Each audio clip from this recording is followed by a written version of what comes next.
ఇవాళ మీరు అందరూ ఏమనుకుంటున్నారు, కొంతమంది ఏమనుకుంటున్నారంటే మీకు పదవి వచ్చింది అనుకుంటున్నారు, ప్రజలు మీకు పదవి ఇచ్చారనుకుంటున్నారు. నా దృష్టిలో మనకి ఇచ్చింది పదవి కాదు, బాధ్యత. మనకి ఇచ్చింది ఈ టర్మ్లో మనకి ఇచ్చింది పదవి కాదు, ఒక బాధ్యత ఇచ్చారు. మన భుజస్కంధాలపై బాధ్యత పెట్టారు, ఒక నమ్మకంతో ఇచ్చారు. చంద్రబాబు నాయుడు గారు, పవన్ కళ్యాణ్ గారు, బీజేపీ కలిసిపోయి ముందుకు వచ్చారు.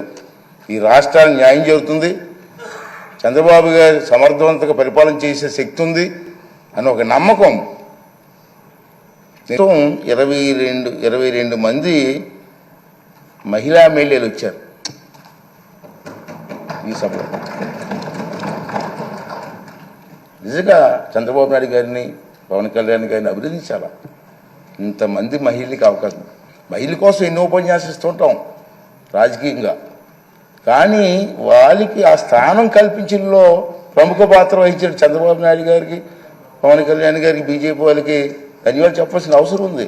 అంటే మహిళలు అలాగే 33% పోస్ట్ గ్రాడ్యుయేట్స్ ఈ సభలో ఉన్నారు. ఇది చాలా మంచి పరిణామం. 39 మంది గ్రాడ్యుయేట్స్ ఉన్నారు ఈ సభలో. అలాగే 57% లెస్ దెన్ 55 ఇయర్స్ ఏజ్ ఉన్నవాళ్ళు ఉన్నారు. 55 ఇయర్స్ లోపు ఉన్న వాళ్ళు 57% ఉన్నారు. అంటే ఇంచుమించు యంగ్ బ్లడ్ కదా. ఇటువంటి సంపద ఈ సభలో ఉంది. ఫస్ట్ టైం ఎమ్మెల్యేస్కి 9 మందికి మంత్రులు ఇచ్చారు. సాధారణంగా మంత్రి అంటే ఏం చేస్తారంటే అనుభవం చూస్తారు, ఎన్ని చూస్తారు కదా సాధారణంగా. కానీ ఫస్ట్ టైం ఎమ్మెల్యేస్కి 9 మందికి మంత్రులు ఇచ్చారంటే ఇది చిన్న విషయం కాదు. అందరినీ నేను కోరేది ఏంటంటే మీకు అవకాశాలు ఇస్తా, ఎందుకంటే మీరు కూడా మాట్లాడాలి, మీ తాలూకు వాయిస్ వినిపించాలి.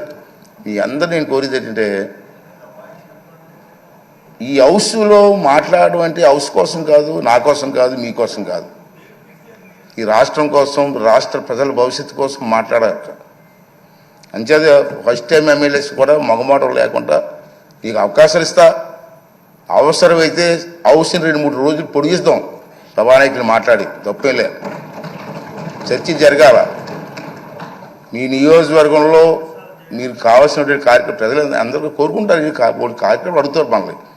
ఆ కార్యక్రమాలని స్పష్టంగా సభ ద్వారా మంత్రులు ఉంటారు, మంత్రులకి అధికారులు ఉంటారు, అధికారులకి వారితో పాటు ప్రజలకు కూడా మా ఎమ్మెల్యే గారు అసెంబ్లీలో మాట్లాడారు మా సమస్య కోసం చెప్పి ఒక ఆలోచన వచ్చే విధంగా మీరందరూ కూడా ప్రవర్తించవలసినటువంటి అవసరం ఉందని చెప్పి మనం చేస్తున్నాం. సీనియర్స్ కూడా ఉన్నారు, సీనియర్స్తో కూడా మాట్లాడి మీ ప్రెజెంటేషన్ బాగా చేసి ఈ రాష్ట్ర భవిష్యత్తుతో పాటు మీ నియోజకవర్గ భవిష్యత్తుని కూడా మరి ముందుకు తీసుకెళ్ళడం కోసం మీరు ప్రయత్నం చేయవలసిన అవసరం ఉంది. ఇంచేత మిమ్మల్ని టీవీలో సభలో మనమే ఉన్నాం, మనం చూడడానికి కొన్ని లక్షల మంది కూర్చున్నారు బయటని.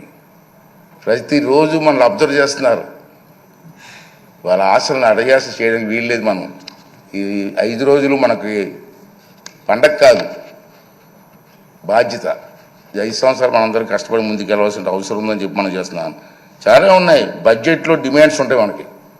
ఇది బడ్జెట్ పెడతారు కదా, బడ్జెట్లో డిమాండ్స్ ఉంటాయి. మీకు ఇంట్రెస్ట్ అయిన డిమాండ్స్ మీద మాట్లాడండి, ట్రైనింగ్ అవ్వండి. కావాలంటే మా ఈ సభాపతి కార్యాలయంలో కొంతమంది ఉంటారు, ఆఫీసులు ఉంటారు, వాళ్ళ దగ్గర నేర్చుకుందాం, ట్రైనింగ్ ఇద్దాం. అన్నీ చేసి మన కార్యక్రమాన్ని విజయవంతం చేయవలసినటువంటి అవసరం ఉందని చెప్పి నేనైతే భావిస్తున్నాను. అలాగే మీ అందరినీ కోరేది ఏంటంటే చంద్రబాబు నాయుడు గారు, మన పవన్ కళ్యాణ్ గారు, బీజేపీ నాయకులు ఉమ్మడిగా మనం వెళ్తున్నాం. మన మీద చాలా బాధ్యత ఉందని ఇందుకే చెప్పాను. ఆ సమస్యలు ఏ విధంగా చర్చ చెప్పారు. బుచ్చి చౌదరి గారు లాంటి పెద్దలు ఉన్నారు, చాలామంది అనుభవం ఉన్నటువంటి వ్యక్తులు ఉన్నారు, గతంలో మంత్రులు చేసిన వ్యక్తులు ఉన్నారు, చంద్రబాబు నాయుడికి అపారమైనటువంటి అనుభవం ఉన్న వ్యక్తులు ఉన్నారు. ఈ అందరినీ కలిసి మన బాధ్యత. నా ఉద్దేశం ఒకటే, నేను ఒకటే నిర్ణయం తీసుకున్నాను. స్పీకర్ తక్కువగా మాట్లాడాలా, సభ్యులు ఎక్కువగా మాట్లాడాలి. ఆ అవకాశం నేను కల్పిస్తాను, అది బాధ్యత. కానీ మీరు కూడా ట్రై చేయండి. సబ్జెక్ట్ మీద మాట్లాడండి, ఈ సభకు గౌరవం తీసుకురండి. ఈ 16వ శాసనసభకు ఒక మంచి గుర్తింపు వచ్చేలాగా, గౌరవం వచ్చేలాగా మీ అందరూ కూడా సహకారం అందించాలని చెప్పి ఈ సందర్భం మనం చేస్తూ, అలాగే ముందే చెప్పాను తక్కువ మాట్లాడితే మంచిదని స్పీకరు.